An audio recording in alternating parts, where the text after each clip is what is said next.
my friends and colleagues, we will have to struggle together. So in the end, in your conscience, you have to decide what kind of budget and who will lead you to that budget. And if you say it's neither me nor Kong Velasco, I have a couple of names.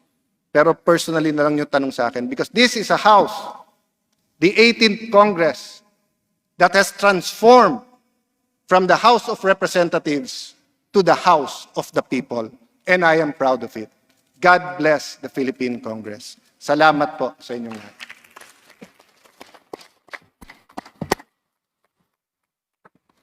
Mr. Speaker. What's the pleasure of the gentleman from Anakalusugang Party List? Thank you, Mr. Speaker. Apologies to the Honorable Speaker Alan Cayetano. Pasensya na po, Speaker Alan, but I object to your offer of resignation. Naintindihan ko ho na may nakikita kayong bad faith batay doon sa inyong speech, Mr. Speaker, na sinasabi ninyo supposedly ang announcement ay manggagaling sa inyo, sa inyong opisina ngayong araw. Pero tama din po kayo dahil sa kagabi pa lamang, marami na po mga nagpo-post ukol po doon sa pagsasabi na nagkaroon na ho ng palitan at ito daw po ay direktiba ng ating Pangulo. Pangalawa, Mr. Speaker, I would just like to remind you, with all due respect, that you are not an appointee of this Congress. Inelect po kayo ng 266, 266 na mga kasama natin, labas po, so umigit kumulang 300 kasama dito sa Kongreso. So the responsibility, Mr. Speaker, is not just to the President. May responsibilidad po kayo sa mga kasamahan ninyong bumoto at nakisama sa inyong liderato dito sa ating Kongreso. Pangalawa, Mr. Speaker, I hate to say this, you said that you are indispensable and that this Congress can function with a co-pilot. I'm sorry, Mr. Speaker. Yung napagkaisan yung dati with your gentleman's agreement, iba po ang sirkumstansya at kalagayan natin sa ngayon. Sa ngayon po, ang ating bansa, ang ating Kongreso, ay nasa isang barko na dumadaan sa ilalim ng bagyo. We have not passed the storm. We are still traversing the ocean. Marami pa ho tayong problema ang kinakaharap. Marami pa ho tayong problema na dapat sagutin para sa ating ekonomiya, mga sagutin pangkalusugan na kailangan natin gawin. And as you have mentioned, I did not campaign for you. At that time, I was with candidate Martin Romualdez. But throughout the months, na-navigate niyo po ang Kongreso sa pagdaan natin sa COVID. Bayanihan Part 1. Yung pong pagpapaayos natin sa Social Amelioration Program, ginawa din po natin yan. Yung ABS-CBN, andito po si Congressman Marcoleta. Napakahirap na ibalanse ang mga programa at problemang pambansa at ang mga pangangailangan sa pagharap sa pandemya ng COVID na hinarap natin at patuloy na hinaharap. So I'm sorry, Mr. Speaker, sa gitna ng bagyong to, dapat mo bang pinapalitan ang iyong kapitan na isinagawa niya ang pagsasaayos na paglakbay ng ating Kongreso at ng ating bayan? Mr. Speaker, Speaker Alan Cayetano, marami pa tayong haharapin. Marami pa tayong problema na dapat ayusin. And so with that, I move to reject the offer of resignation of Speaker Alan Cayetano. I so move, Mr. Speaker. Mr. Speaker, What's the pleasure? Honorable Jonathan Alvarado. maraming salamat Mr. Speaker. Kagaya po ni Congressman Mike Defensor, ako po ay pumapangalawa sa kanyang motion ng objection sa panukala ni Speaker Cayetano na bakantehin ang posisyon bilang Speaker. There's a motion to reject his offer of resignation, and there's a second to the motion. Any objection? Mr. Speaker, may I remind our colleagues, those who want a change of leadership should object now. Because if not, this motion is also in support of the leadership of Speaker Alan Cayetano. There is a motion to reject the offer of resignation of Speaker Alan Cayetano and duly seconded. Those who are in favor to reject the motion, the motion to reject the resignation of Speaker Alan Cayetano, please say aye. Aye. Those who are against, please say nay. The ayes have it. The plenary decided to reject the offer of resignation of Speaker Alan Cayetano. Mr. Speaker, What's the pleasure of the gentleman from Anakalusugan Party List? to Honorable provide, Mike Defensor. thank you, Mr. Speaker, with the indulgence of my colleagues, to provide a clear outcome on the rejection of the members of the Honorable Speaker's offer of resignation, I move to call for nominal voting the motion to reject the offer of the Honorable Speaker to resign from his position. I so move, Mr. Speaker. Second, To call Mr. for Speaker. nominal voting. Any second? Parliamentary inquiry, Second, Mr. Mr. Speaker. Mr. Speaker, parliamentary inquiry. What's the parliamentary inquiry?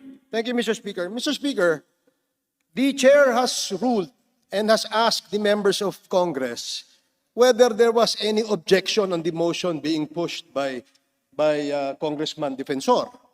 And there was no objection that was recorded. Not even in the Zoom conference, Mr. Speaker.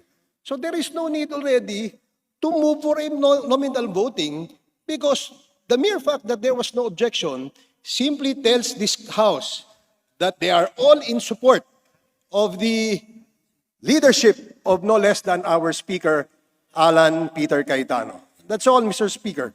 I will give the gentleman from Anakalusugan Party List to have a rebuttal to the parliamentary inquiry of Honorable Ace Barbers. Yes, Mr. Speaker. Mr. Speaker, the call for a nominal voting, I understand, Mr. Speaker, does not require an objection from the floor. But I agree with the Honorable Barbers. If that is the case, then we have a unanimous vote, if I'm not mistaken, Mr. Speaker. But I leave it to the wisdom of the Speaker on the call for a nominal voting. But with that, Mr. Speaker, because the Honorable Barbers has been a friend of mine since 20 years ago when we were in Congress, here in the House, for which, Mr. Speaker, the Honorable Duterte, then Congressman Rudy Duterte, also resigned, which was rejected by the House. Mr. Speaker, I call for a suspension of the session. Move to suspend, Mr. Speaker. Session suspended.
Let's resume.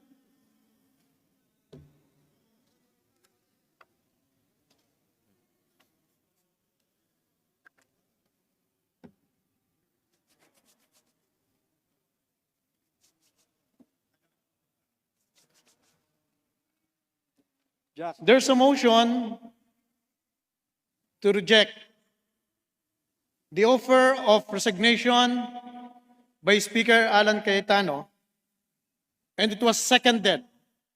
It's an ordinary motion and can be disposed by ayes and nays. And the ayes have it. But there's another motion coming from Congressman Mike Defensor to call for nominal voting to provide a clear outcome on the rejection of the members of the Honorable Speaker. And there was a parliamentary inquiry, not not an objection, coming from Honorable Barbers. And the motion was duly seconded by Honorable Alvarado. Thereafter, Honorable Mike Defensor asked the chair, what is the ruling of the chair?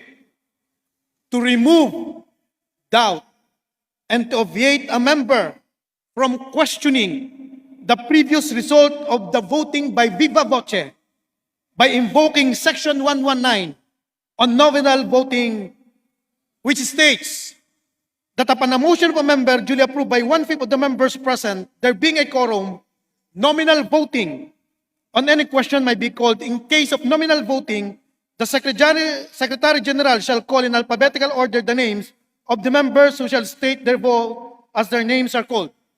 The chair ruled that we will have a nominal voting with respect to the question to reject the proposition, to reject the offer of resignation for the speaker. That's the ruling of the chair. The question,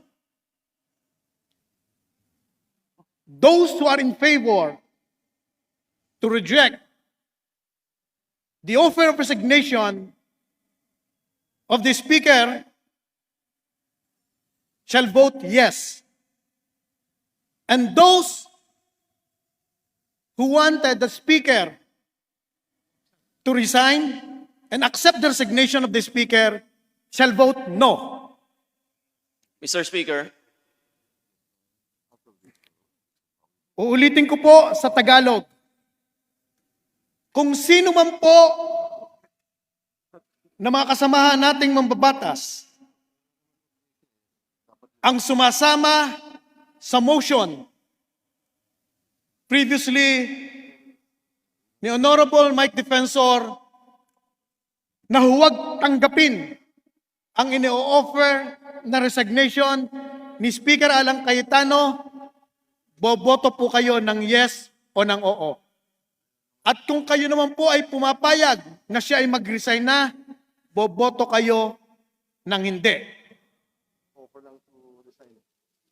The Secretary General is hereby directed to call the roll of members for nominal voting on the motion to reject the offer of resignation of Speaker Alan Cayetano. So ordered.